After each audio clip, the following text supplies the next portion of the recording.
Okay, hello everyone. Oops. Okay, hello and welcome to this intro to painting in Imprimatura. So I just want to note here that these presentation videos are really to be followed by a demo video for you to check out with this. And I'll always kind of attach it in the file with these presentations. And it's always a good idea to watch the assignment intro presentation first, like the one here, and then the demo to follow it, if I provided one. So to jump into this, in Imprimatura, you might be wondering what it is. It's really a first layer of paint, like an underpainting, and it comes from an Italian word for an initial stain of color, and usually it's translucent, so it's applied diluted and translucently so that the thicker layers of painting that you'll paint over it will cover it. So you'll basically work monochromatically, so just in one color that's diluted. And then after this underpainting that you've created dries, then you can paint layers of color over it. And um, I have some examples to show you here. So these are just some basic Imprimatura paintings. These happen to be very basic examples, but you can see that even in this rather traditional format, artists are using slightly different colors. So, the one at the left there, at the bottom, it really is kind of more neutral colored than other ones. There's the one next to it, the landscape at the bottom, which is perhaps a little ruddier, a bit warmer. But I'm just showing you how they have slightly different colors, because there's not really just one approach. So the artist Alyssa Monks, who's a really fabulous figure painter. If you don't know her work, give her a Google. But artists such as Alyssa Monks, they use a bright, colorful imprimatura. So it doesn't even have to be this brown kind of ruddy color. It's about finding an approach that suits you.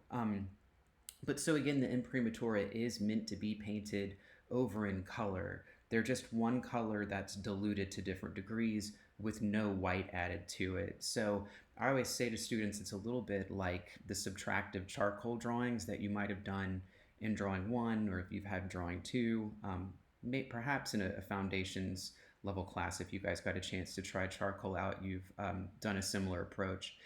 But there's, even though the painting is meant to be painted over, there's something lovely about imprimaturas that aren't painted over and they're just kind of left as finished paintings too. Um, I'd say there's almost a kind of haunting quality to the painting of the riverbank there. So sometimes painters let the imprimatura underpainting show through, and sometimes they don't paint over them at all. So just to notice one thing before I transition to a different slide here, notice the different levels of finish of each painting. Some are more expressive and looser, like the one at the right, and then some of them are going to be tighter and more refined. It's just about personal artistic expression. And I just want to give you an example from history here. So I really hope that you've all had the pleasure of being introduced to the extraordinary painting of Hieronymus Bosch. Maybe you've seen his Last Judgment scenes and his rather hellish landscapes, like the one here in Art History Survey. But I'm showing you this because when you start to understand what the imprimatura is, how it's the first layer, the first stain of color, usually a brown that's layered over, you can kind of get a sense of it in old master paintings. So you get a little window into their approach. There's an overall kind of brown cast to these works, and you can even detect traces of underpainting in places. So, maybe if you sort of look up here, let's see if I can get my cursor to show up. Yeah, if you look up here toward the horizon line of this Last Judgment, you can see where a little bit of the brown stain of color, the imprimatura, peeks through those layers of color that he's applied later in the painting.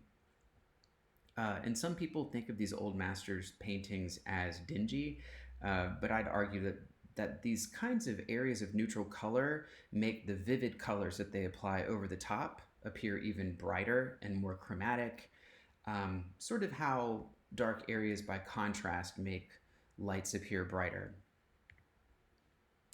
And there's some contemporary examples too of artists using imprimatur methods and developing color over the top of it. Uh, I would highly recommend Googling some of Vincent Desiderio's work. He's certainly worth exploring. This is a look inside of his studio and a look inside his process. And I love these glimpses into interiors of artists' studios. This is a great one with a really nice Brooklyn studio with like rags on the floor and paint on the floor, and he's sort of living the dream, I think, for a painter. So there's color possibilities. Really, I'm going to let you choose your color. So what I would recommend though is to keep to a neutral paint color if you're inexperienced. So it'd be a really strong recommendation of mine.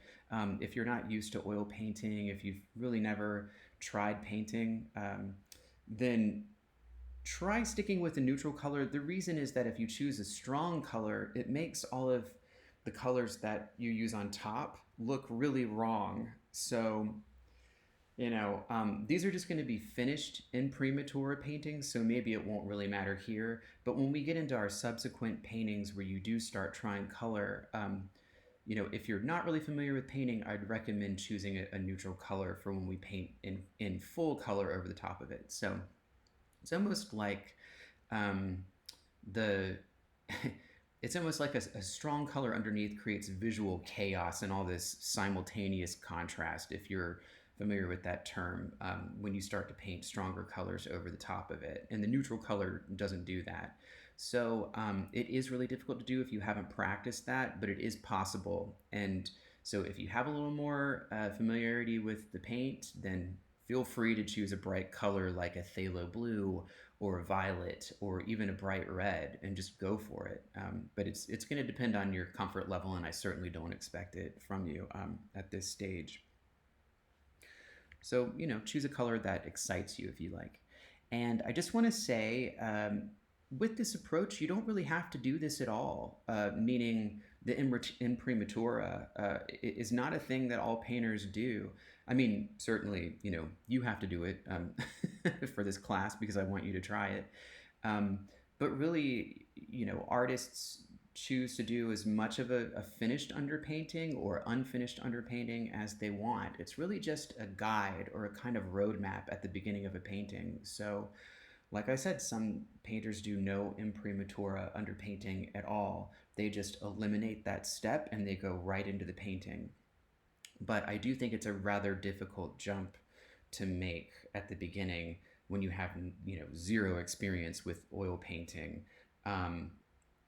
It probably feels when you're looking at that white canvas like your hand is just hovering over the blank white space and you don't know where to start. And so developing this imprimatur roadmap helps you to bypass some of that anxiety that you might feel at the beginning of a painting. And this is a look at the painting process of a Dutch contemporary artist named Joke Frema. I think that's how you say that, Joke. And she's used a choice of her own color. It's sort of again, maybe a transparent oxide red or like a reddish color that has a bit of chroma to it and might play nicely off of those greens that she uses later, because again, that underpainting will peek through those subsequent layers that she uses when she gets to the greens. So yeah, notice the color, and also notice that she doesn't really do a fully finished imprimatura. So she's keeping it simple, just to like a simple contour drawing that she paints over.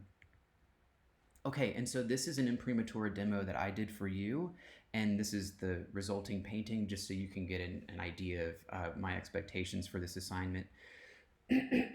And you can see the videos of how I started and progressed through this imprimatur painting in the video files that accompany this presentation here.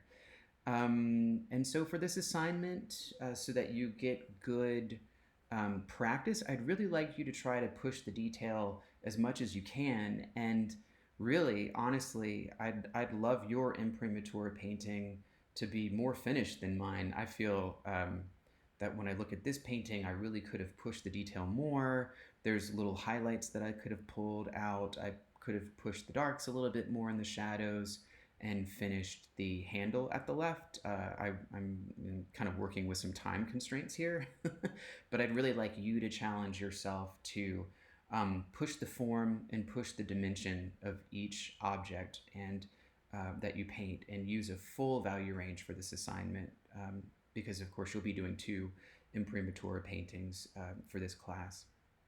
So be sure to watch the videos that I've included here, where I narrate the process of setting up and what to use and how to develop stages of the painting. And as always, contact me if you have any questions. All right, thanks.